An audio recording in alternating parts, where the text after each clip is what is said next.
It's the tilt of the Earth that adds intensity to this thermal activity, especially as it changes the seasons.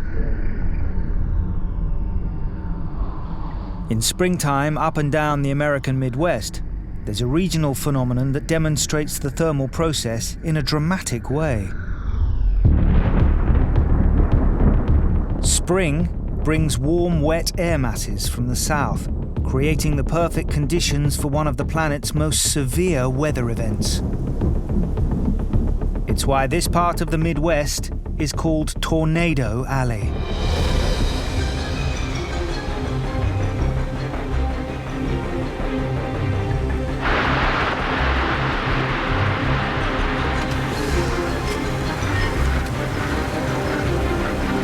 ...2011 was one of the worst tornado seasons in living memory, with destruction on a scale rarely seen. Did you see that? The whole house came apart! Oh my God! Oh my God! In Joplin, Missouri, a tornado cut a 6-mile-wide path of damage, killing more than 160 people. But what's really terrifying about tornadoes is that though the science behind their power and operation is well known, accurately predicting them remains tantalizingly out of reach.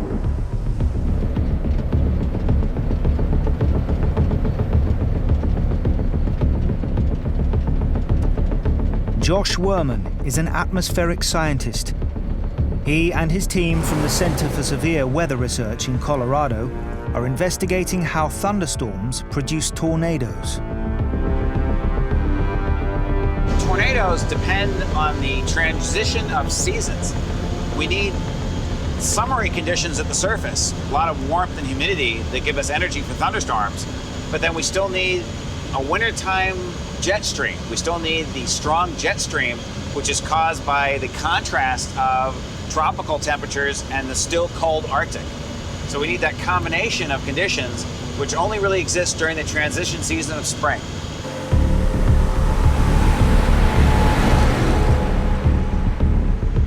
The missing piece of the puzzle that we're still actively researching is exactly how those storms form the tornadoes. About 3/4 of them don't, but 1/4 of them do. And we have a very hard time predicting exactly which ones of those are going to make tornadoes, when they're going to make tornadoes, and which ones are going to make the strongest or most violent tornadoes. To get answers to these questions, Josh and his team need to record data from as many tornadoes as they can during the season. To hunt down developing storms, Josh uses a Doppler radar scanner. It can show him what's going on inside a thunderstorm, giving him critical information about the conditions needed to trigger a tornado. A Doppler radar is able to send a beam of microwaves out through a tornado and make maps of where it's raining, how hard it's raining, when the winds are going strong, when they're weaker, and which direction the winds are going, and watch how a tornado is evolving. As the Earth's tilt gradually points the northern hemisphere further towards the sun, spring progresses and tornado activity moves north. But although Josh knows roughly where to look, finding individual storms is always difficult. Then, after the team has driven over 1,000 miles and have crossed 6 state lines, Josh's radar detects a storm, and it's beginning to show the telltale movement of clouds. The team has to move fast. Tornadoes form and vanish very quickly. We're watching some very strong rotation here. This purple area here is winds about 150 kilometers towards the radar. We're also watching this kind of swirl down here, which is associated with rotation that's coming up the road towards us. High above the Midwest, this thunderstorm has hit the jet stream, which has made it start to spin. The storm becomes a giant rotating air mass, a supercell.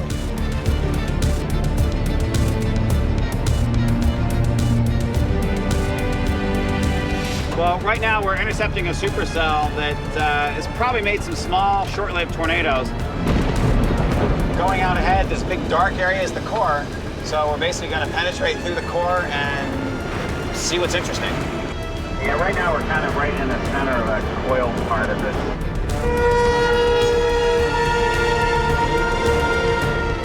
When the spinning column of air touches the ground, a tornado is born. At the tornado's rotating core is an area of intense low pressure, which draws high-pressure air towards it. Normally, this is an invisible process, but a tornado sucks in dust and debris. There we go.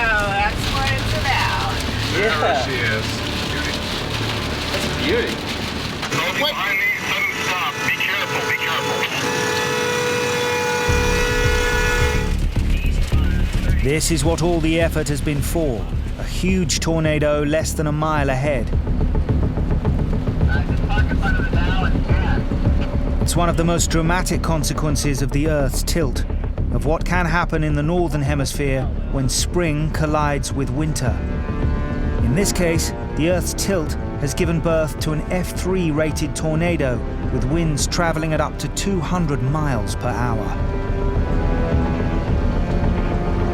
Well, I'm sure what we were just in gets you a TVS, Yeah, right? we're far from the radar, so. But less than half an hour after it first formed, the tornado dies. It was just one of more than 1,200 tornadoes that have battered this region since the beginning of spring. This year, more than any year in recent memory, we've seen how bad tornadoes can be. We've seen tornadoes go through cities.